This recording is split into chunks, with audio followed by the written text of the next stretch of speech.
tribunes, Flavius and Murillus, enter a Roman street, along with various commoners. Flavius and Murillus derisively order the commoners to return home and get back to work. What? Know you not, being mechanical, you ought not walk upon a labyrinth day without the sign of your profession. I.2-5. Murillus engages the cobbler in a lengthy inquiry about his profession. Misinterpreting the cobbler's punning replies, Murillus quickly grows angry with him. Flavius interjects to ask why the cobbler is not in his shop working. The cobbler explains that he is taking a holiday from work in order to observe the triumph, a lavish parade celebrating military victory. He wants to watch Caesar's procession through the city, which will include the captives won in a recent battle against his arch-rival Pompey. Murillus scolds the cobbler and attempts to diminish the significance of Caesar's victory over Pompey and his consequent triumph. What conquest brings he home? What tributaries follow him, Caesar, to Rome, to grace in captive bonds his chariot wheels? Murillus asks, suggesting that Caesar's victory does not merit a triumph, since it involves no conquering of a foreign foe to the greater glory of Rome. I.31-33. Murillus reminds the commoners of the days when they used to gather to watch and cheer for Pompey's triumphant returns from battle. Now, however, due to a mere twist of fate, they rush out to celebrate his downfall. Murillus scolds them further for their disloyalty, ordering them to pray to the gods to intermit the plague that needs must light on this ingratitude. I.53-54. The commoners leave, and Flavius instructs Murillus to go to the Capitol, a hill on which rests a temple on whose altars victorious generals offer sacrifice, and remove any crowns placed on statues of Caesar. Flavius adds that he will thin the crowds of commoners observing the triumph and directs Murillus to do likewise, for if they can regulate Caesar's popular support, they will be able to regulate his power. These growing feathers plucked from Caesar's wing will make him fly an ordinary pitch left square bracket I.71-72 right square bracket. Although the play opens with Flavius and Murillus noting the fickle nature of the public's devotion, the crowd now celebrates Caesar's defeat of Pompey when once it celebrated Pompey's victories. Loyalty to Caesar nonetheless appears to be growing with exceptional force. Caesar's power and influence are likewise strong. Flavius and Murillus are later punished for removing the decorations from Caesar's statues. It is interesting to note the difference between the manner in which Flavius and Murillus conceive of the cobbler and that in which Shakespeare has created him. The cobbler is a typically Shakespearean character. A host of puns and bawdy references reveal his dexterity with language. All that I live by is with thee all. I meddle with no tradesman's matters, nor women's matters left square bracket I.21-22 right square bracket. The tribunes, however, preoccupied with class distinctions, view the cobbler as nothing more than a plebeian ruffian. Flavius's reproach of the cobbler for not having his tools about him on a workday reveals his belief that a laborer can be good for one thing and one thing only, laboring. Murillus similarly assumes the cobbler is stupid, although, ironically, it is Murillus himself who misunderstands the cobbler's answers to his questions. Murillus is unwilling to interpret the cobbler's shift in allegiance from Pompey to Caesar as anything but a manifestation of dim-witted forgetfulness. Flavius and Murillus' concern about Caesar's meteoric rise to power reflects English sentiment during the Elizabethan age about the consolidation of power in other parts of Europe. The strengthening of the absolutist monarchies in such sovereignties as France and Spain during the 16th century threatened the stability of the somewhat more balanced English political system, which, though it was hardly democratic in the modern sense of the word, at least, provided nobles and elected representatives with some means of checking royal authority. Caesar's ascendance helped to effect Rome's transition from republic to empire, and Shakespeare's depiction of the prospect of Caesar's assumption of dictatorial power can be seen as a comment upon the gradual shift toward centralization of power that was taking place in Europe. In addition, Shakespeare's illustration of the fickleness of the Roman public proves particularly relevant to the English political scene of the time. Queen Elizabeth I was nearing the end of her life but had neither produced nor named an heir. Anxiety mounted concerning who her successor would be. People feared that without resort to the established, accepted means of transferring power, passing it down the family line, England might plunge into the sort of chaotic power struggle that had plagued it in the 15th century during the Wars of the Roses. Flavius and Murillus' interest in controlling the populace lays the groundwork for Brutus's and Antony's manipulations of public opinion after Caesar's death. Shakespeare thus makes it clear that the struggle for power will involve a battle among the leaders to win public favor with displays of bravery and convincing rhetoric. Considering political history in the centuries after Shakespeare wrote Julius Caesar, especially in the 20th century, when Benito Mussolini and Adolf Hitler consolidated their respective regimes by whipping up in the masses the overzealous nationalism that had pervaded 19th century Italy and Germany, the play is remarkably prescient. Caesar enters a public square with Antony, Calpurnia, Portia, Decius, Cicero, Brutus, Cassius, Casca, and a soothsayer. He is followed by a throng of citizens and then by Flavius and Nero's. Antony, dressed to celebrate the feast day, readies himself for a ceremonial run through the city. Caesar urges him to touch Calpurnia, Caesar's wife, as he runs, since Roman superstition holds that the touch of a ceremonial runner will cure barrenness. Antony agrees, declaring that whatever Caesar says is certain to become fact. The soothsayer calls out from the crowd to Caesar, telling him to beware the Ides of March. The Ides refers to the 15th day of March, May, July, and October, and the 13th day of the other months in the ancient Roman calendar. Caesar pauses and asks the man to come forward. The soothsayer repeats himself. Caesar ultimately dismisses the warning, and the procession departs. Brutus and Cassius remain. Cassius asks Brutus why he has not seen himself lately. Brutus replies that he has been quiet because he has been plagued with conflicting thoughts. But he assures Cassius that, even though his mind is at war with itself, he will not let his inner turmoil affect his friendships. Cassius and Brutus speak together. Cassius asks Brutus if Brutus can see his own face. Brutus replies that he cannot. Cassius then declares that Brutus is unable to see what everyone else does, namely, that Brutus is widely respected. Noting that no mirror could reveal Brutus's worthiness to himself, Cassius offers to serve as a human mirror, so that Brutus may discover himself and conceive of himself in new ways. Brutus hears shouting and says that he fears that the people want to make Caesar their king. When Cassius asks, Brutus affirms that he would rather that Caesar not assume a position. Brutus adds that he loves Caesar but that he also loves honor, and that he loves honor even more than he fears death. Cassius replies that he, too, recoils at the thought of kneeling in awe before someone whom he does not consider his superior, and declares, I was born as free as Caesar, so were you. We both have fed as well, and we can both endure the winter's cold as well as he. I.99-101. Cassius recalls a windy day, when he and Caesar stood on the banks of the Tiber River, and Caesar dared him to swim to a distant point. They raced through the water, but Caesar became weak and asked Cassius to save him. Cassius had to drag him from the water. Cassius also recounts an episode when Caesar had a fever in Spain and experienced a seizure. Cassius marvels to think that a man with such a feeble constitution should now stand at the head of a civilized world. Caesar stands like a colossus over the world, Cassius continues, while Cassius and Brutus creep about under his legs. He tells Brutus that they owe their underling status not to fate but to their own failure to take action.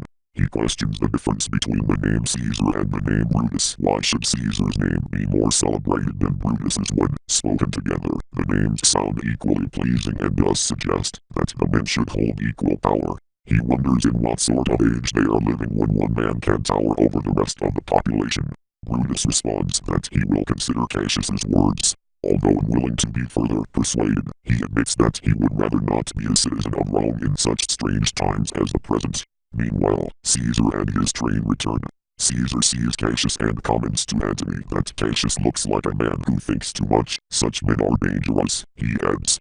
Antony tells Caesar not to worry, but Caesar replies that he prefers to avoid Cassius. Cassius reads too much and finds no enjoyment in plays or music. Such men are never at ease, while someone greater than themselves holds the reins of power. Caesar urges Antony to come to his right side. He is deaf in his left ear, and tell him what he thinks of Cassius. Shortly, Caesar and his train depart. Brutus and Cassius take Casca aside to ask him what happened at the procession. Casca relates that Antony offered a crown to Caesar 3 times, but Caesar refused it each time. While the crowd cheered for him, Caesar fell to the ground in a fit. Brutus speculates that Caesar has the falling sickness, a term for epilepsy in Elizabethan times. Casca notes, however, that Caesar's fit did not seem to affect his authority. Although he suffered his seizure directly before the crowd, the people did not cease to express their love. Casca adds that the great orator Cicero spoke in Greek, but that he couldn't understand him at all, saying it was Greek to me. I.278. He concludes by reporting that Flavius and Murillus were deprived of their positions as civil servants for removing decorations from Caesar's statues. Casca then departs, followed by Brutus. Cassius, alone now, says that, while he believes that Brutus is noble, he hopes that Brutus's noble nature may yet be bent, for whoso firm that cannot be seduced, he asks rhetorically. I.306. He decides to forge letters from Roman citizens declaring their support for Brutus and their fear of Caesar's ascent to power. He will throw them into Brutus's house that evening. While the opening scene illustrates Caesar's popularity with the masses, the audience's first direct encounter with him presents an omen of his imminent fall. Caesar's choice to ignore the soothsayer's advice proves the first in a series of failures to heed warnings about his fate. Just as Caesar himself proves fallible, his power proves imperfect. When Caesar orders Antony to touch Calpurnia, Antony replies that Caesar need merely speak and his word will become fact. That is, Caesar's authority is so strong that his word immediately brings about the requested action. However, while the masses may conceive of Caesar's power thus, Caesar's order to Antony alerts us to the reality that he and his wife have been unable to produce a child. The implication that Caesar may be impotent or sterile is the first, and, for a potential monarch, the most damaging, of his physical shortcomings to be revealed in the play. This conversation between Brutus and Cassius reveals the respective characters of the two men, who will emerge as the foremost conspirators against Caesar. Brutus appears to be a man at war with himself, torn between his love for Caesar and his honorable concern for Rome. He worries that it is not in Rome's best interest for Caesar to become king, yet he hates to oppose his friend. Cassius steps into Brutus's personal crisis and begins his campaign to turn Brutus against Caesar, flattering Brutus's pride by offering to be his mirror and thus relaying to him the ostensible high regard in which the citizens hold him. Cassius compounds Brutus's alarm about Caesar's growing power with references to his weak physical state. He lacks stamina and is probably epileptic. But Cassius observes only Caesar's frail human body, his private self. When he urges Brutus to consider that the name of Brutus should be as powerful as the name of Caesar, he fails to understand that Caesar's real power is not affected by private infirmities but rather rests in his public persona, whose strength is derived from the goodwill and good opinion of the populace. Caesar, on the other hand, shows much more perceptiveness in his analysis of Cassius. He observes both Cassius's private and public personas and notices a discord. He is made uneasy by what appears to be Cassius's lack of a private life. Cassius's seeming refusal to acknowledge his own sensibilities or nurture his spirit suggests a coldness, a lack of human warmth. Caesar comments to Antony, he loves no plays, as thou dost, Antony. He hears no music. Seldom he smiles, and smiles in such a sort, as if he mocked himself, and scorned his spirit, that could be moved to smile at anything. I.204, 208.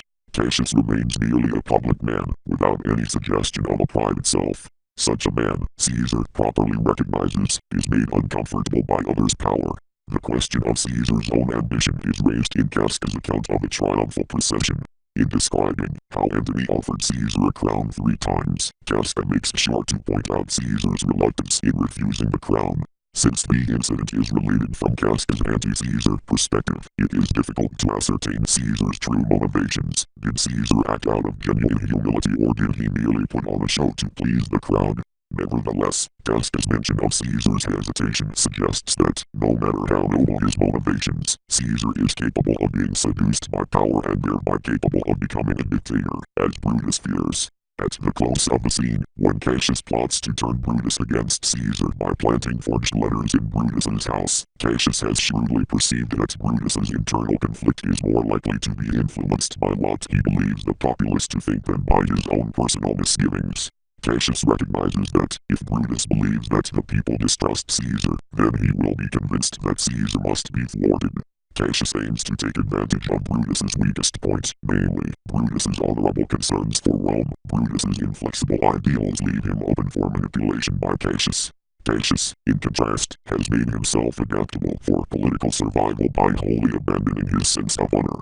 Casca and Cicero meet on a Roman street.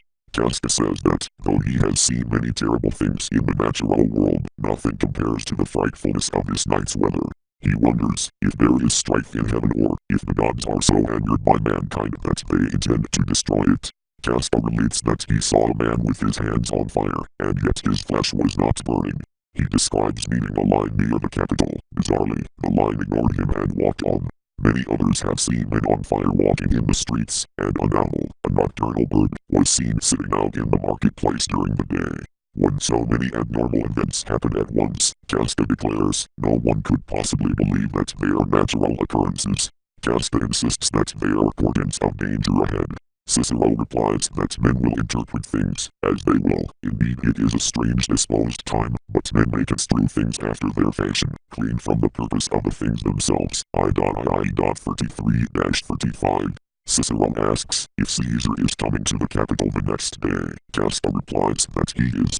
Cicero departs, warning that it is not a good atmosphere in which to remain outside. Cassius enters. He has been wandering through the streets, taking no shelter from the thunder and lightning. Casca asks Cassius why he would endanger himself so. Cassius replies that he is pleased. He believes that the gods are using these signs to warn the Romans about a monstrous state, meaning both an abnormal state of affairs and an atrocious government. I.71. Cassius compares the knight to Caesar himself, who, like this dreadful knight, thunders, lightens, opens graves, and roars, as doth the lion in the capital. I.72-74. He also calls Caesar prodigious, grown, and fearful, as these strange eruptions are. I.76-77. Casca reports to Cassius that the senators plan to make Caesar king in the Senate the following day. Cassius draws his dagger and swears to the gods that if they can make a weak man like Caesar so powerful, then they can empower Cassius to defeat a tyrant. He declares that Rome must be merely trash or rubbish to give itself up so easily to Caesar's fire. Casca joins Cassius in his censure of Caesar, and Cassius reveals that he has already swayed a number of high-powered Romans to support a resistance movement. A conspirator named Cinna enters. Cassius now divulges his latest scheme in his plot to build opposition against Caesar, the conversion of Brutus.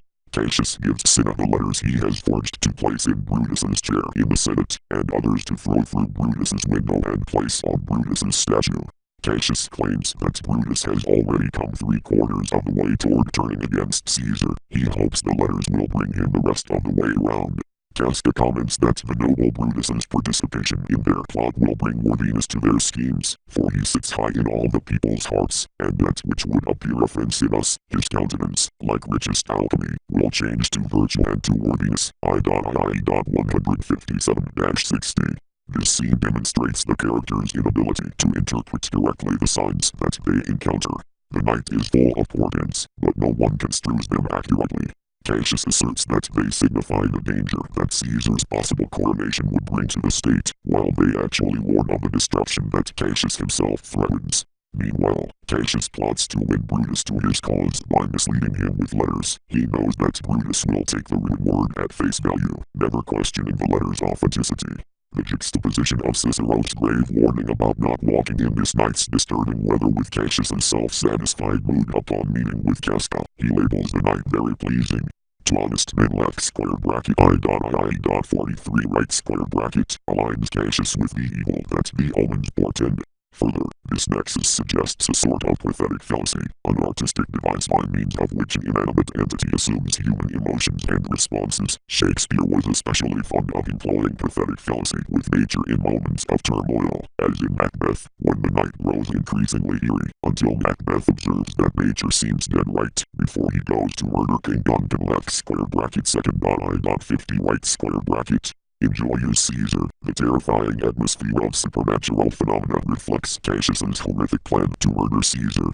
Furthermore, Cassius not only walks about freely in the atmosphere of terror but relishes it, and when the cross-blue lightning seemed to open the breast of heaven, I did presence myself, even in the aim and very flash of it. I.50-52. He insinuates that the monstrous state of which the heavens warn refers to Caesar and his overweening ambition, yet he himself has become something of a monster and obsessed with bringing Caesar down, brazenly unafraid of lethal lightning bolts, and haughty about this fearlessness. I.71. As Casca notes, it is the part of men to fear and tremble at such ill omens. Cassius seems to have lost his humanity and become a beast. I.54. The various omens and portents in Julius Caesar also raise questions about the force of fate versus free will. The function and meaning of omens in general is puzzling and seemingly contradictory. As announcements of an event or events to come, omens appear to prove the existence of some overarching plan for the future, a permanent destiny controlled by the gods. On the other hand, as warnings of impending events, omens suggests that human beings have the power to alter that destiny, if provided with the correct information in advance. Brutus paces back and forth in his garden. He asks his servant to bring him a light and mutters to himself that Caesar will have to buy. He knows with certainty that Caesar will be crowned king. What he questions is whether or not Caesar will be corrupted by his power. Although he admits that he has never seen Caesar swayed by power in the past, he believes that it would be impossible for Caesar to reach such heights without eventually coming to scorn those lower in status. Brutus compares Caesar to the egg of a serpent which, hatched, would, as his kind, grow mischievous. Thus, he determines to kill him in the shell. 2.I.33-34. Brutus's servant enters with a letter that he has discovered near the window. Brutus reads the letter, which accuses him of sleeping, while Rome is threatened. Brutus, thou sleepst. Awake, and see thyself. 2.I.46. Brutus interprets the letter as a protest against Caesar. Thus must I piece it out. Shall Rome stand under one man's awe? 2.I.51-52. Believing the people of Rome are telling him their desires through this single letter, he resolves to take the letter's challenge to speak, strike, rigorous. 2.I.47. A knock comes at the door. Brutus's servant announces Cassius and a group of men, the conspirators. They include Casca, Decius, Cinna, Metellus, and Trebonius. Cassius introduces the men, then draws Brutus aside. The two speak briefly before rejoining the others. Cassius suggests that they swear an oath, but Brutus demurs. They have no need of oaths, he says, since their cause should be strong enough to bind them together. The group discusses whether it should try to bring the esteemed Cicero into the conspiracy, for he would bring good public opinion to their schemes, but Brutus dissuades them, pointing out that Cicero would never follow anyone else's ideas. Cassius then suggests that they would do well to kill Antony in addition to Caesar, but Brutus refuses, saying that this would make their plan too bloody. According to Brutus, they only stand against the spirit of Caesar, which he wishes could be destroyed without the necessity of killing the man himself. He says that they should kill him boldly, but not viciously, so that they might be perceived as purging the state rather than as murderers. Cassius replies that he still fears Antony, but Brutus assures him that Antony will be rendered harmless once Caesar is dead. Cassius states that no one knows whether Caesar will come to the capital that day, since the warnings of augurs, seers or soothsayers, after this brutal evening might keep him at home. But Decius assures the others that he will be able to convince Caesar to ignore his superstitions by flattering his bravery. The conspirators depart, Brutus suggesting that they try to behave like actors and hide their true feelings and intentions. Brutus's wife, Portia, enters the garden. She wonders what has been worrying Brutus, for his behavior has been strange. He says that he has felt unwell. She asks why he refuses to tell her his concerns, insisting that, as his wife, she should be told about his problems and assuring him that she will keep his secrets. Brutus replies that he wishes he were worthy of such an honorable wife. They hear a knock at the door, and Brutus sends her away with a promise to talk to her later. Ligarius enters, looking sick. He says he would not be sick if he could be sure that Brutus was involved in a scheme in the name of honor. Brutus says that he is. Ligarius rejoices and accompanies Brutus off stage to hear more of the plan. Cassius's words to Brutus in Act I, Scene I have proved powerful in turning him against Caesar. While alone in his garden, Brutus has come to the conclusion that Caesar must be killed. The forged letter has secured this conversion, though it has appeared so mysteriously in his house and tells him exactly what he wants to hear. Brutus never questions its authenticity. He immediately construes the message's cryptic meaning according to his preconceived inclinations. Thus must I piece it out, he concludes hastily, allowing for no other interpretation of the words. 2.I.51. He displays a tragic naivete, trusting unquestioningly that the letter speaks for the entire Roman populace. We see, now that, once Brutus arrives at a belief or proposition, he throws himself into it wholeheartedly. Upon joining Cassius's conspiracy, he takes control of it. He provides his own garden as the conspirators' meeting place and convinces the gathered men not to take an oath, though Cassius would prefer that they do so. Brutus is the one who sends Decius to speak to Caesar at the end of the scene, and it is he who speaks the final words to the conspirators as they depart. So, too, does Brutus overrule Cassius when he suggests that they assassinate Antony along with Caesar. This position, like all of Brutus's actions, stems from a concern for public opinion. Brutus wants the death of Caesar to appear an honorable gesture. If the scheme became too violent, the conspirators would sacrifice any semblance of honor.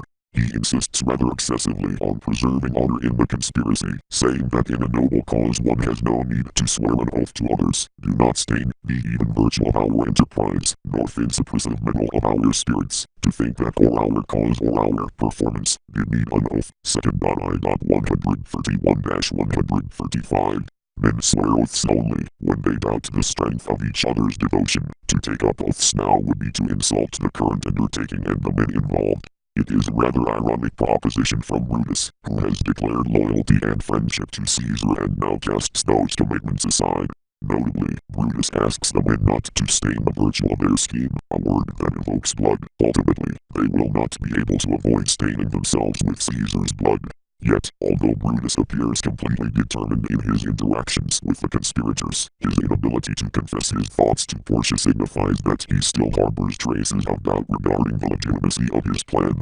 Portia is a symbol of Brutus's private life, a representative of correct intuition and morality, just as Calpurnia is for Caesar in the next scene.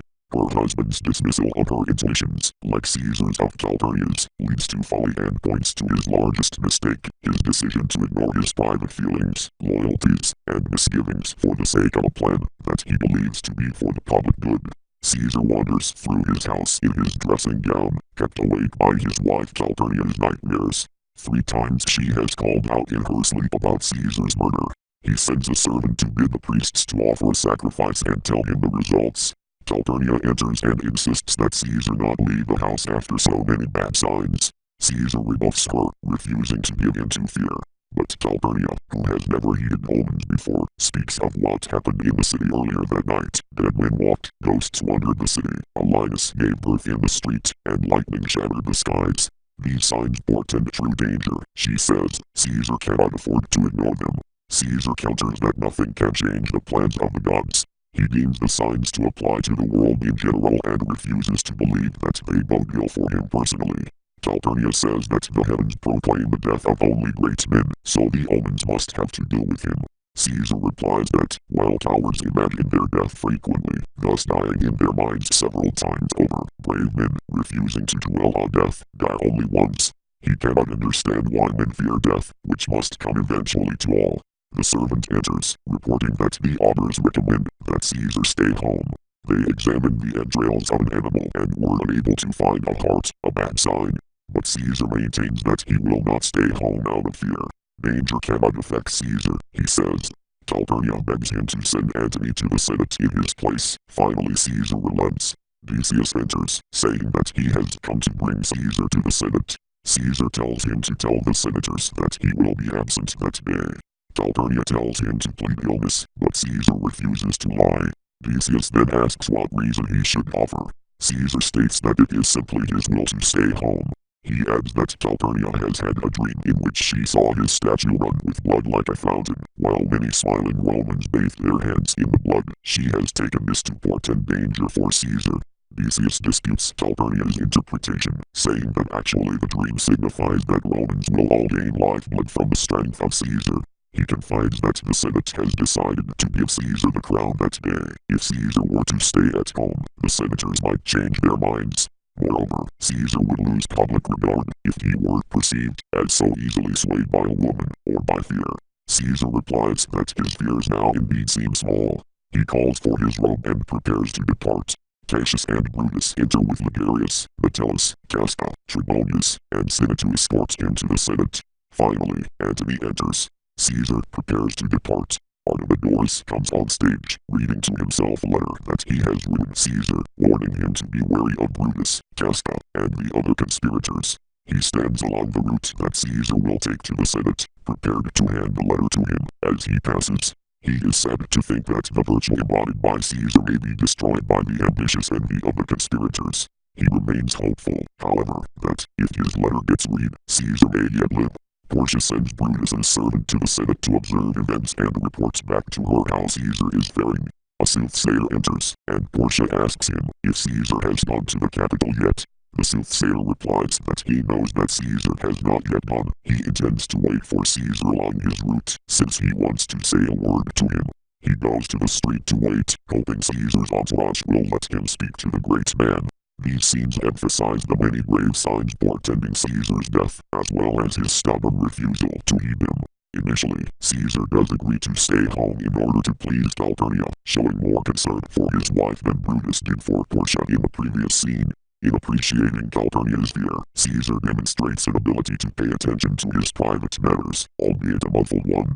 But when Decius tells him that the senators plan to offer him a crown that day, Caesar's desire to comfort his wife gives way to his ambition, and his public self again prevails over his private self. Increasingly and markedly in these scenes, Caesar refers to himself in the third person, especially when he speaks of his lack of fear. Yet Caesar shall go forth, for these predictions are to the world in general as to Caesar left square bracket second II.28-29 right square bracket. Tragically, he no longer sees the difference between his powerful public image and his vulnerable human body. Even at home in his dressing gown, far from the senators and crowds whose respect he craves, he assumes the persona of Caesar, the great man who knows no fear. Caesar has displayed a measure of humility in turning down the crown the day before, but this humility has evaporated by the time he enters into his third-person self-commentary and hastens to the Senate to accept the crown at last. Perhaps this behavior partially confirms the conspirators' charges. Caesar does seem to long for power and would like to hold the crown. He really might become a tyrant, if given the opportunity. Whether this speculation constitutes reason sufficient to kill him is debatable. Indeed, it seems possible that the faults that the conspirators, with the possible exception of Brutus, see in Caesar are viewed through the veil of their own ambition. They oppose his kingship not because he would make a poor leader, but because his leadership would preclude their own. In explaining the noble deed to be performed to Ligarius, Brutus describes it as a piece of work that will make sick men whole. Ligarius responds, but are not some whole that we must make sick? 2.I.326-327. Whereas Brutus's primary concern is the well-being of the people, Ligarius's is with bringing down those above him. Calpurnia's dream of the bleeding statue perfectly foreshadows the eventual unfolding of the assassination plot. The statue is a symbol of Caesar's corpse, and the vague smiling Romans turn out, of course, to be the conspirators, reveling in his bloodshed. Yet, to the end, Caesar remains unconvinced by any omens. If one argues that omens serve as warnings by which individuals can avoid disaster, then one must view Caesar's inflexibility regarding these omens as an arrogance that brings about his death. On the other hand, Shakespeare also imparts Caesar's stubbornness with dignity and a touch of wisdom, as when Caesar professes that, since the gods decide the time of one's death, death cannot be averted. If it is fated for the conspirators to kill him, perhaps to die bravely is the most honorable, worthy course of action he can take. Artemidorus and the soothsayer await Caesar in the street. Caesar enters with Brutus, Cassius, Casca, Decius, Metellus, Trebonius, Cinna, Ligarius, Antony, and other senators. Artemidorus approaches with his letter, saying that its contents are a matter of closest concern for Caesar. Caesar responds, what touches us ourselves shall be last served, that is, his personal concerns are his last priority. 3.I.8. Artemidorus tells him to read it instantly, but Caesar dismisses him as crazy. The group enters the Senate, and Cassius worries that the assassination plot has been discovered. Trebonius draws Antony away from the Senate room. Metellus approaches Caesar to request that his brother, Publius Cimer, who has been banished from Rome, be granted permission to return. Caesar answers that, since Publius was banished by lawful decree, there is not just cause for absolving his guilt. Brutus and Cassius kneel at Caesar's feet and repeat Metellus' plea. Caesar answers that he will not change his mind now, declaring himself as constant as the northern star. 3.I.60. When Cinna comes forward and kneels to plead further, Caesar adds another comparison, suggesting that they might as well hope to lift up Olympus, the mountain, where the gods were believed to dwell, as to sway Caesar in his convictions. 3.I.74. Decius and Ligarius, followed by Casca, come forward to kneel at Caesar's feet. Casca stabs Caesar first, and the others quickly follow, ending with Brutus. Recognizing that Brutus, too, has joined with the conspirators, Caesar speaks his last words, "Et tu, Brute, then fall Caesar, 3.I.76. He then yields and dies. The conspirators proclaim the triumph of liberty, and many exit in a tumult, including Lepidus and Artemidorus. Trebonius enters to announce that Antony has fled. Brutus tells the conspirators that they have acted as friends to Caesar by shortening the time that he would have spent fearing death. He urges them to bend down and bathe their hands in Caesar's blood, then walk to the marketplace, the Roman Forum, with their bloodied swords to proclaim peace, freedom, and liberty. Cassius agrees, declaring that the scene they now enact will be repeated time and again in the ages to come as a commemorative ritual. Antony's servant enters with a message. Antony, having learned of Caesar's death, sends word that he loved Caesar but will now vow to serve Brutus, if Brutus promises not to punish him for his past allegiance. Brutus says that he will not harm Antony and sends the servant to bid him come. Brutus remarks to Cassius that Antony will surely be an ally now, but Cassius replies that he still has misgivings. Antony enters and sees Caesar's corpse. He marvels how a man so great in deed and reputation could end as such a small and pathetic body. He tells the conspirators that, if they mean to kill him as well, they should do it at once, for there would be no better place to die than beside Caesar.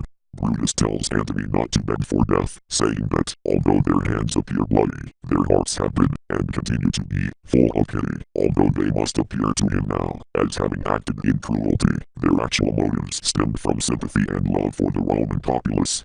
Brutus tells Antony to wait until the conspirators have calmed the multitude, then they will explain fully why they have killed Caesar. Antony says he does not doubt their wisdom and shakes each of their bloodied hands, staining the not yet bloodied hands of Trebonius, who has returned from leading Antony astray. In the process, Antony now addresses Caesar's departed spirit, asking to be pardoned for making peace with the conspirators over his dead body. After Antony praises Caesar's bravery, Cassius questions his loyalty. Antony assures Cassius that he indeed desires to be numbered among their friends, explaining that he merely forgot himself for a moment upon seeing Caesar's body. He emphasizes that he will gladly ally himself with all of the former conspirators, as long as they can explain to him why Caesar was dangerous. Brutus assures Antony that he will find their explanation satisfactory. Antony asks if he might bring the body to the forum and speak a funeral oration. Brutus consents, but Cassius urges him against granting permission. He tells Brutus that Antony will surely move the people against them if he is allowed to speak. Brutus replies that he will preface Antony's words, explaining to the public the reason for the conspirators' deed, and then explain that Antony has been allowed to speak only by Brutus's consent. He believes that the people will admire his magnanimity for allowing Antony, a friend of Caesar's, to take part in the funeral, and that the episode will benefit the conspiracy's public image. Cassius remains displeased, but Brutus allows Antony to take Caesar's body, instructing him to speak well of them, since they are doing him a favor by permitting him to give the oration. All depart. Antony remains alone on stage. He asks Caesar to pardon him for being gentle with his murderers. Antony prophesies that civil strife will follow Caesar's death and lead to much destruction.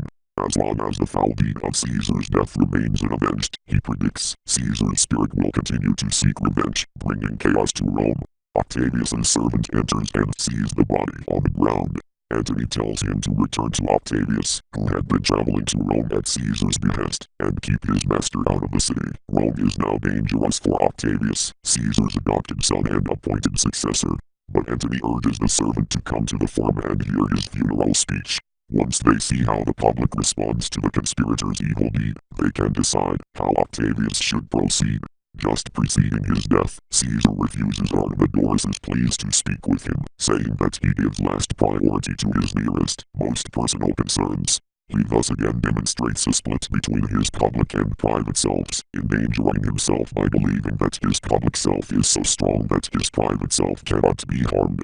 This sense of invulnerability manifests itself clearly when Caesar compares himself to the North Star, which never moves from its position at the center of the sky, constant as the northern star, of whose true fixed and resting quality there is no fellow in the firmament. left square bracket the right square bracket 1 in all left square bracket that right square bracket doth hold his place. Third I. 60-65. He not only considers himself steadfast but also infallible, beyond the questioning of mortal men, as he compares the foolish idea of him being persuaded of something to the impossible act of hefting the weight of Mount Olympus. In positioning himself thus as a divine figure, the Romans deified certain beloved figures, such as popular leaders, and believed that, upon dying, these figures became ensconced in the firmament. Caesar reveals his belief that he is truly a god. His refusal to pardon Metellus's banished brother serves to show that his belief in the sanctity of his own authority is unwavering up to the moment that he is killed. Cassius suggests that future generations will remember, repeat, and retell the conspirators' actions in the years to come. The statement constitutes a self-referential moment in the play, since Shakespeare's play itself is a retelling of a retelling. The historical murder of Caesar had been treated earlier by Plutarch, 46 to 119 AD, whose lives of the noble Greeks and Romans served as Shakespeare's source.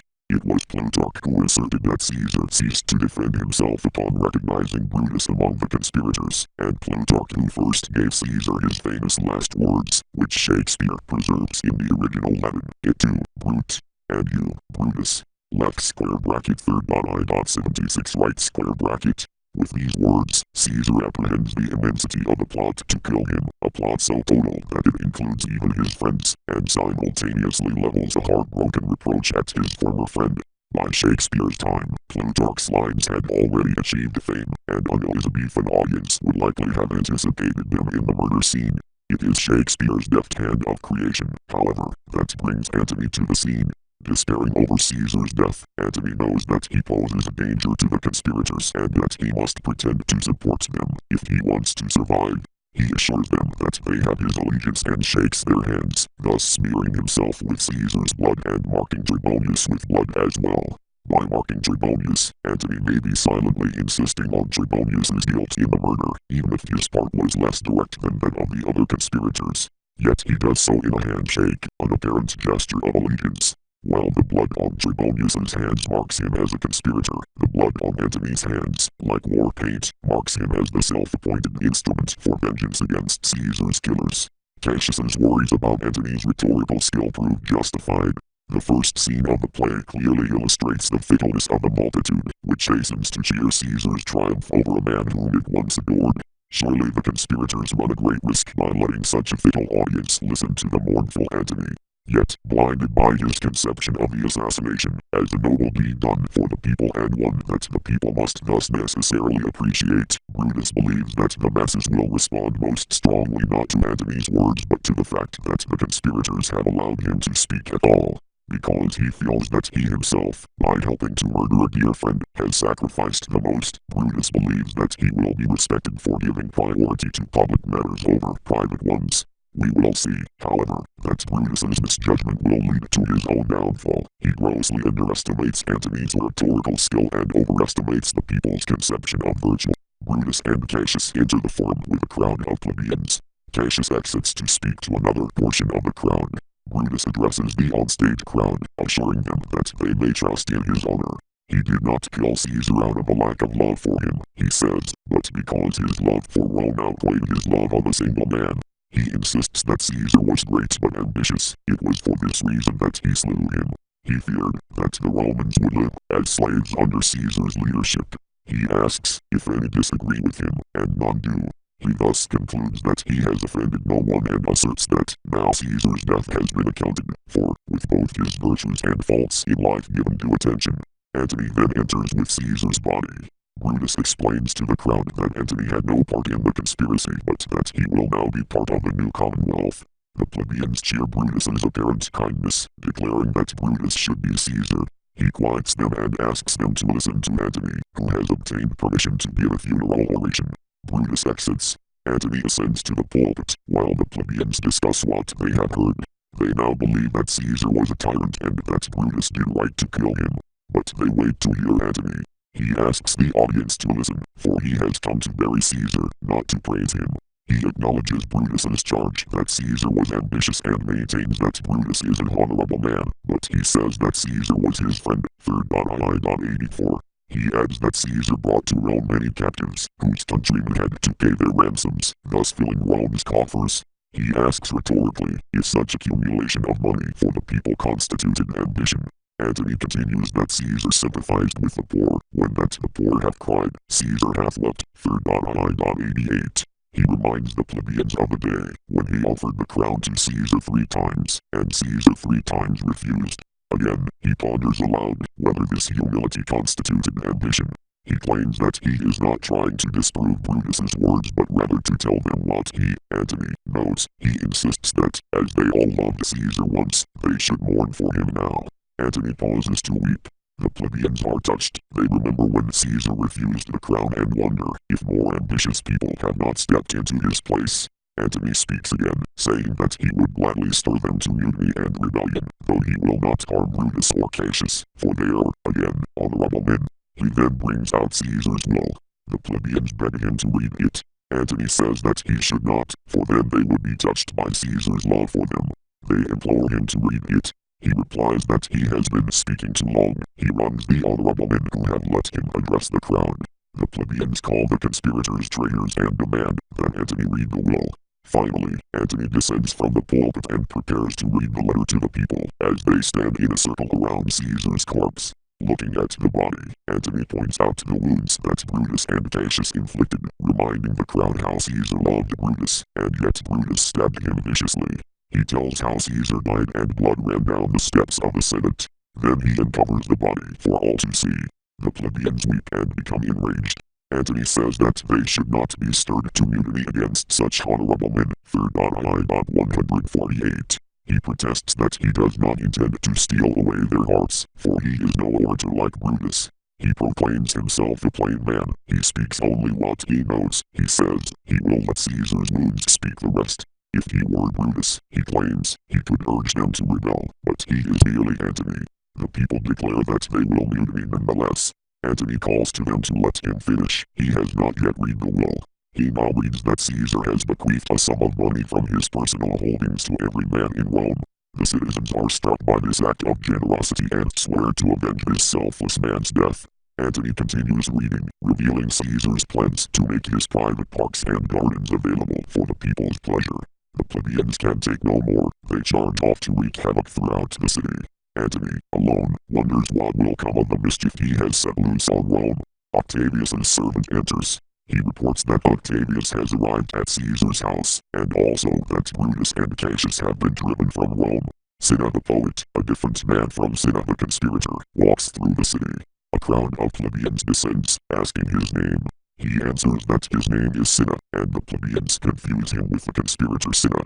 Despite Cinna's insistence that they have the wrong man, the plebeians drag him off and beat him to death. Act 3rd, Scene II evidences the power of rhetoric and oratory. First Brutus speaks and then Antony, each with the aim of persuading the crowd to his side. We observe each speaker's effect on the crowd and see the power that words can have, how they can stir emotion, alter opinion, and induce action. Brutus speaks to the people in prose rather than in verse, presumably trying to make his speech seem plain and to keep himself on the level of the plebeians. He quickly convinces the people that Caesar had to die, because he would have become a tyrant and brought suffering to them all. He desires to convey that this message comes from the mouth of a concerned Roman citizen, not from the mouth of a greedy usurper. Antony's speech is a rhetorical tour de force.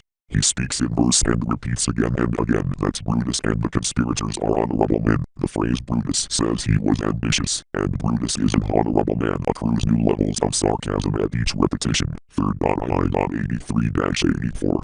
Antony answers Brutus's allegation that Caesar was ambitious by reminding the crowd of the wealth that Caesar brought to Rome, Caesar's sympathy for the poor, and his refusal to take the throne when offered it, details seeming to disprove any charges of ambition. Pausing to weep openly before the plebeians, he makes them feel pity for him and for his case. Antony's refined oratorical skill enables him to manipulate the crowd into begging him to read Caesar's will. By means of preteritio, a rhetorical device implemented by a speaker to mention a certain thing, while claiming not to mention it, Antony alerts the plebeians to the fact that Caesar cared greatly for them. It is not me left square bracket fitting right square bracket you know how Caesar loved you.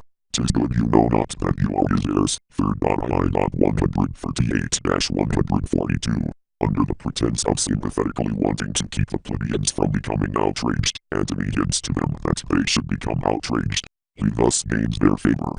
Further demonstrating his charisma, Antony descends from the pulpit, a more effective way of becoming one with the people than Brutus's strategy of speaking in prose. In placing himself physically among the crowd, Antony joins the commoners without sacrificing his rhetorical influence over them.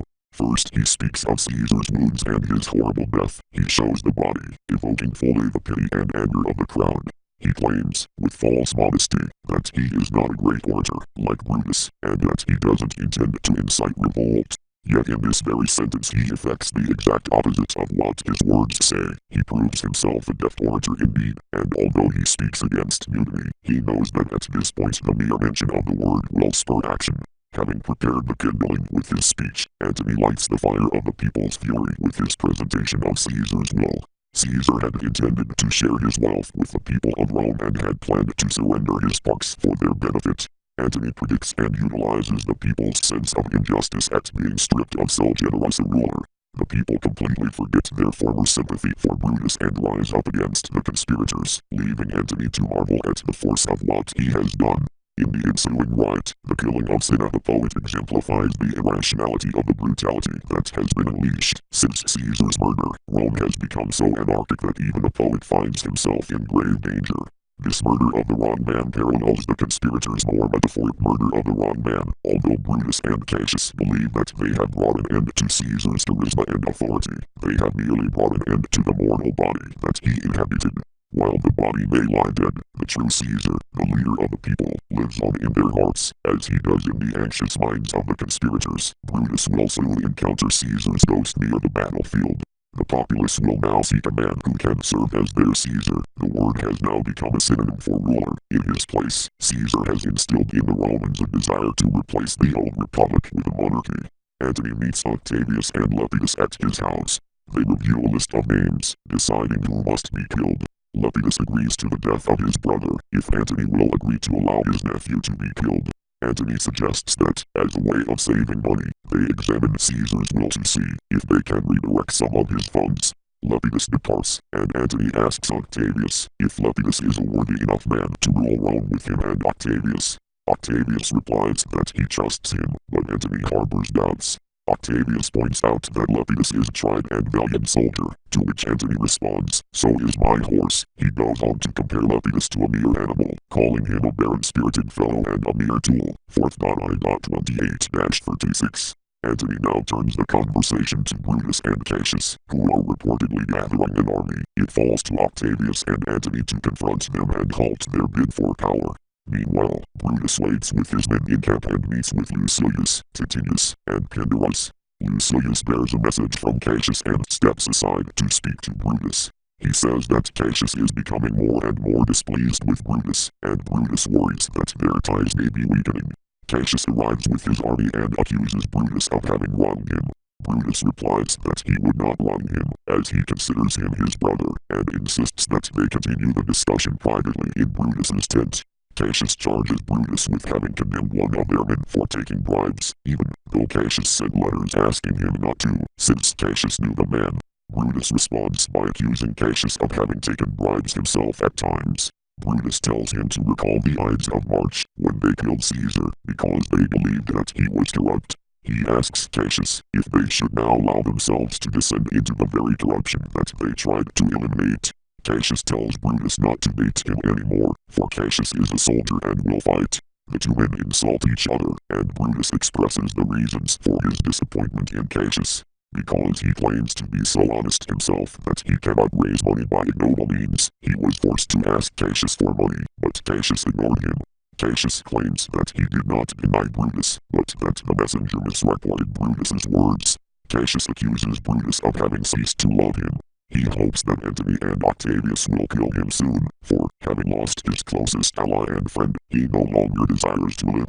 He offers his dagger to Brutus to kill him, declaring, "Strike, as thou didst at Caesar, for I know, when thou didst hate him worst, thou avenged him better than ever thou avenged Cassius." 4.I.159-161. Brutus tells Cassius to put his dagger away and says that they both are merely ill-tempered. The two men embrace and forgive each other. Outside, Lucius is attempting to prevent a poet from entering the tent, but the poet squeezes past him and scolds Brutus and Cassius for arguing. Love and be friends, as to such men should be, for I have seen more years, I'm sure, than ye. 4th.I.183-184.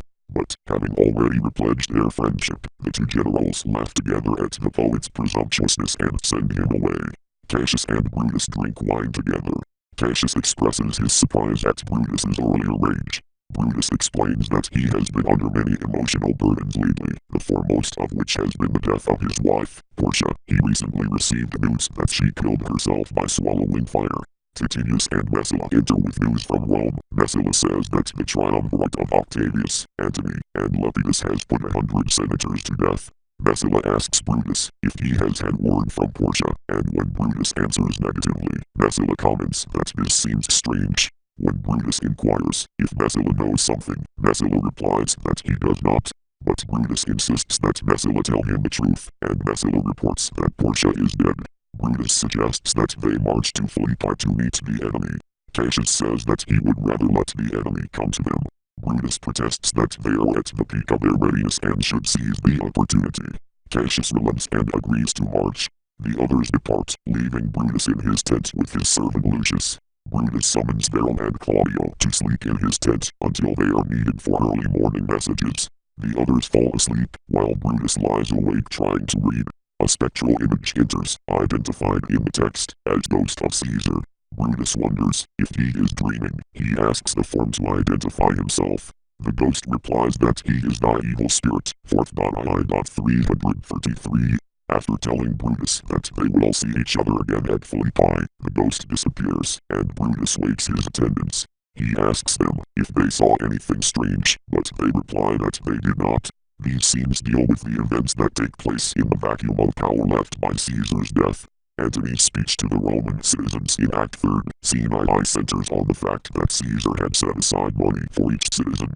Now, ironically, he searches for ways to turn these funds into cash in order to raise an army against Brutus and Cassius. Although he has gained his current power by offering to honor Caesar's will and provide the citizens with their rightful money, we now see that he apparently has no intention of fulfilling this promise. In a strange dialogue with Octavius, he also badly insults Lepidus, explaining how, just as his horse has been taught to fight, turn, stop, and move his body according to Antony's will, so, too, must Lepidus now be trained. Antony declares Lepidus a barren-spirited fellow, one that feeds on objects, arts, and imitations. He reproaches Octavius, saying, do not talk of him, but as a property, that is, as a mere instrument for the furtherance of their own goals. 4th.I.36-40. Lepidus proves an effective tool for them in that he is malleable and apparently not intelligent enough to devise his own motives. While Shakespeare may have inserted this string of insults simply for comic relief, this abuse serves as another illustration of Antony's sense of political expediency. While he does not respect Lepidus, he still uses him for his own purposes. Meanwhile, questions of honor plague the conspirators as well, as Cassius and Brutus exchange accusations. Their argument seems to arise partially from a misunderstanding but also partially from stubbornness. Though Brutus claims that his honor forbids him from raising money in unscrupulous ways, he would still use such money as long as it was not he himself, but rather Cassius, who raised it. We see that Brutus speaks against corruption, but when he has no other means of paying his army, he quickly consents to unscrupulousness, if only indirectly.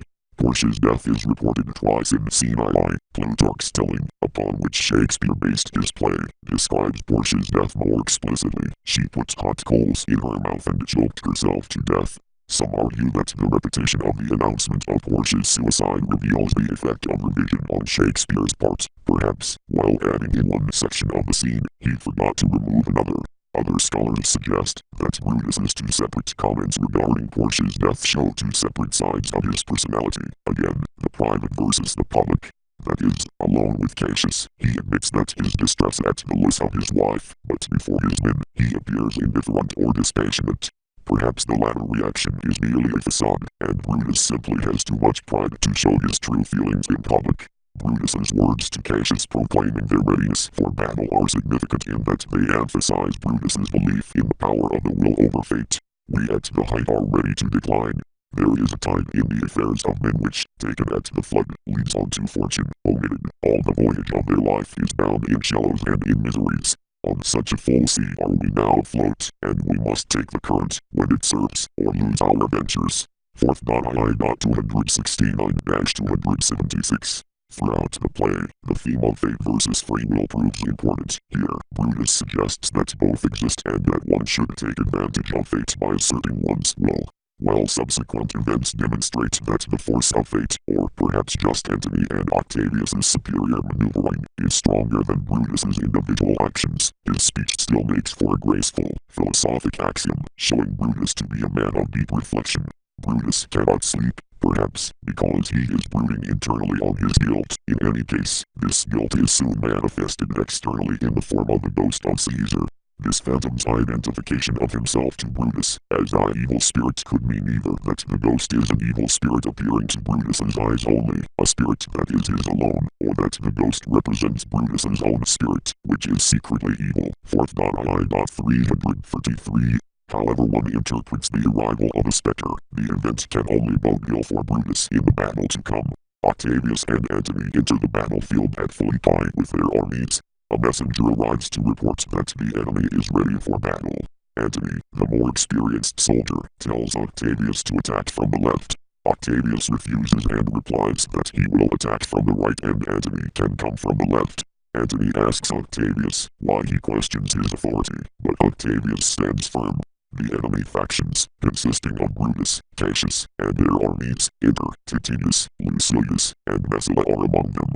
Octavius asks Antony if their side should attack first, and Antony, now calling Octavius Caesar, responds that they will wait for the enemy to attack. Antony and Octavius go to meet Brutus and Cassius. The leaders exchange insults. Octavius draws his sword and calls for Caesar's death to be avenged. He swears that he will not lay the sword down again until another Caesar, namely himself, adds the deaths of the traitors to the general slaughter. The leaders insult each other further before parting to ready their armies for battle. After the departure of Antony and Octavius, Brutus calls Lucilius to talk privately. Cassius calls Messala to do the same. Cassius tells the soldier that it is his birthday and informs him of recent bad omens. Two mighty eagles alighted on the foremost banners of their army and perched there, feeding from the soldiers' hands. This morning, however, they are gone. Now ravens, crows, and other scavenger birds circle over the troops, as if the men were diseased and weak prey. Cassius walks back to join Brutus and comments that the future looks uncertain. If they lose, they may never see each other again. Cassius asks Brutus if Brutus would allow himself to be led through Rome as a captive should they lose. Brutus replies that he would rather die than go to Rome as a defeated prisoner. He declares that this day must end at work the Ides of March begun. That is, the battle represents the final stage in the struggle for power that began with the murder of Caesar. V.I.114. He bids Cassius forever and forever farewell. V.I.117. Cassius echoes these sentiments, and the men depart. The battle begins between the scenes, and the next scene, comprising a scant total of 6 lines, depicts the two sides' first surge against each other. Brutus sends Messala to Cassius to report that he senses a weakness in Octavius's army and will push forward to exploit it. The next scene finds Cassius standing on a hill with Titinus, watching the battle and lamenting its course. Though Brutus was correct in noting Octavius's weakness, he proved overeager in his attack, and the tide of battle has turned against him. Pandarus now runs up to Cassius with a report. Antony's troops have entered Cassius's camp. He advises Cassius to flee to some more distant spot. Cassius refuses to move but, catching sight of a group of burning tents, asks if those tents are his. Titinus confirms that they are. Cassius then notices a series of advancing troops in the distance. He gives Titinus his horse and instructs him to find out whose troops they are. Titinus obeys and rides off. Cassius asks Pandarus to ascend a nearby hill and monitor Titinus's progress. Pandarus calls down his reports. Titinus, riding hard, is soon surrounded by the unknown men. He dismounts the horse and the unknown men cheer. Distraught at this news of what he takes to be his best friend's capture, Cassius tells Pandarus to watch no more. Pandarus descends the hilltop, whereupon Cassius gives Pandarus his sword, covers his own eyes, and asks Pandarus to kill him. Pandarus complies. Dying, Cassius's last words are that Caesar has now been revenged by the very sword that killed him. Unexpectedly, TTS now enters with Messala, observing that the battle rages on without sign of ending. Although Antony's forces defeated those of Cassius, Brutus's legions rallied to defeat those of Octavius. The men then discover Cassius's body. Titinius realizes what has happened. When he rode out to the unknown troops, he discovered the troops to be Brutus's. The men's embrace of Titinius must have appeared to Pindarus a catcher, and Cassius must have misperceived their joyful cheers of reunion as the bloodthirsty roars of the enemy's men. Messala departs to bring the tragic news to Brutus. Titinius mourns over Cassius's body, and wished that a man whom he greatly admired died over such a mistake. Miserable, Titinius stabs himself and dies. Brutus now enters with Messala and his men. Finding the bodies, Brutus cries, "O Julius Caesar, thou art mighty yet, even in death, Caesar is reaping revenge." He seems to turn events against his murderers from beyond the grave. V.I.93. Brutus orders that Cassius's body be taken away, and the men set off to struggle again with the armies of Antony and Octavius. When Octavius refuses to agree to Antony's strategic instructions before the battle, his obstinate resolution to follow his own will and his clarity of command echo Caesar's first appearance in the play. In Act I, Scene I, Antony comments, "When Caesar says do this, it is performed. Such authority is the mark of a powerful leader." I.12. Octavius, Caesar's chosen successor, now has this authority too. His word equals action. Antony, noticing this similarity between adopted son and father, begins calling Octavius Caesar. Just as Caesar transforms his name from that of a mere mortal into that of a divine figure, Antony converts Caesar, once one man's name, into the generic title for the ruler of Rome. In at least one way, then, Caesar's permanence is established. The exchange between the four leaders profits from close reading, as it compares the respective powers of words and swords to harm. When Brutus insists that good words are better than bad strokes, Antony replies, "In your bad strokes, Brutus, you give good words." Witness the hole you made in Caesar's heart, crying long live, Hail Caesar, V.I.29-32. Antony suggests that Brutus's use of rhetoric has been just as damaging to Rome as his physical blows, for by falsely swearing allegiance to Caesar he deceived and betrayed him. Hypocritically, he murdered Caesar even as he cheered in support of him. Cassius returns the insult by comparing Antony's words to an annoying bee's buzzing, and Antony condemns Cassius and Brutus as flatterers. V.I.45. The politicians engage in a skillful rhetorical skirmish, but, ultimately, their words have no effective power. Since Brutus's actions have proved his words treacherous and untrustworthy, the murder of Caesar can now be answered only in blood. The tragic circumstances of Cassius's death represent another instance of misinterpretation. They refer strongly to Caesar's death. Like Caesar, Cassius dies after failing to perceive the truth, and he dies from his own sword, the same sword that killed Caesar. Indeed, the entire scene attests to Caesar's continuing power of influence from beyond the grave. As Cassius dies, he credits the murdered leader with his defeat. Brutus, with the ghostly visitor of the previous night fresh in his mind, also interprets Cassius's death as the doings of a vengeful Caesar. In believing himself immortal, Caesar opened himself up to his murder by the conspirators, and his death seemed to disprove his faith in his own permanence. Yet now the power of Caesar appears to linger on, as events unfold in exact compliance with what Caesar would have wished. Just as the misinformation that causes Cassius to commit suicide cheapens his death, so to do the manner and consequence of his death render it less noble. Cassius desires a virtuous death, and he believes that dying out of respect and sympathy for his captured friend will afford him just such an end. O coward that I am, to live so long, to see my best friend taken before my face. V.I.34-35. He cannot, however, bring himself to perform the necessary act, though he implies that his choice to die is brave. He does not possess the requisite bravery. Cassius's last line widens this gap between his conception and reality. Caesar, thou art revenged, even with the sword that killed thee. V.I.44-45. Cassius attempts to situate his death as righteous, even graceful, working of dignified fate, and perhaps even to compare himself to the great Caesar. Yet, while the sword that kills both is, faithfully, the same, the hands that drive it are not, ruining Cassius's parallel. Immediately after Cassius's death, no dedicated friend delivers a praise-filled, tearful eulogy celebrating his life. Rather, the only witness, Pindarus, a lowly slave, flees to his freedom, where never Roman shall take note of him. V.I.49. Candace's idea of escaping notice reflects upon Cassius and his ignoble deeds, for which history will not remember him kindly. Brutus prepares for another battle with the Romans. In the field, Lucius pretends that he is Brutus, and the Romans capture him. Antony's men bring him before Antony, who recognizes Lucius. Antony orders his men to go see if the real Brutus is alive or dead and to treat their prisoner well. Brutus sits with his few remaining men. He asks them to hold his sword, so that he may run against it and kill himself. The ghost of Caesar has appeared to him on the battlefield, he says, and he believes that the time has come for him to die. His men urge him to flee. He demurs, telling them to begin the retreat, and that he will catch up later. He then asks one of his men to stay behind and hold the sword, so that he may yet die honorably. Impaling himself on the sword, Brutus declares that in killing himself he acts on motives twice as pure as those with which he killed Caesar, and that Caesar should consider himself avenged. Caesar, now be still. I killed not thee with half so good a will. V.V.50-51. Antony enters with Octavius, Messala, Lucius, and the rest of their army. Finding Brutus's body, Lucius says that he is glad that his master was not captured alive. Octavius decides to take Brutus's men into his own service.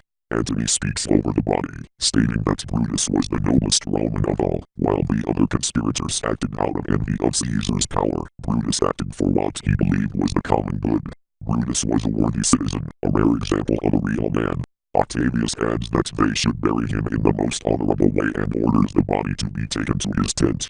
The men depart to celebrate their victory. Brutus preserves his noble bravery to the end, unlike the cowardly Cassius, who has his slave stab him, while he, Cassius, covers his face. Brutus decides calmly on his death and impales himself on his own sword. Upon giving up the ghost, Brutus, like Cassius, addresses Caesar in an acknowledgement that Caesar has been avenged, whereas Cassius closes with a factual remark about Caesar's murder, even with the sword that killed me left square bracket B.II.45 right square bracket. Brutus closes with an emotional expression that reveals how his inextinguishable inner conflict has continued to plague him. I killed not thee with half so good a will. V.V.51.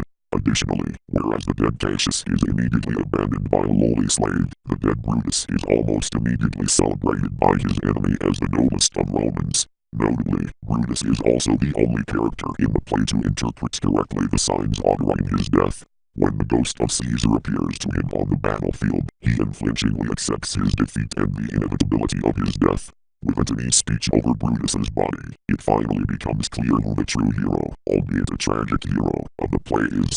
Although Caesar gives the play its name, he has few lines and dies early in the third act.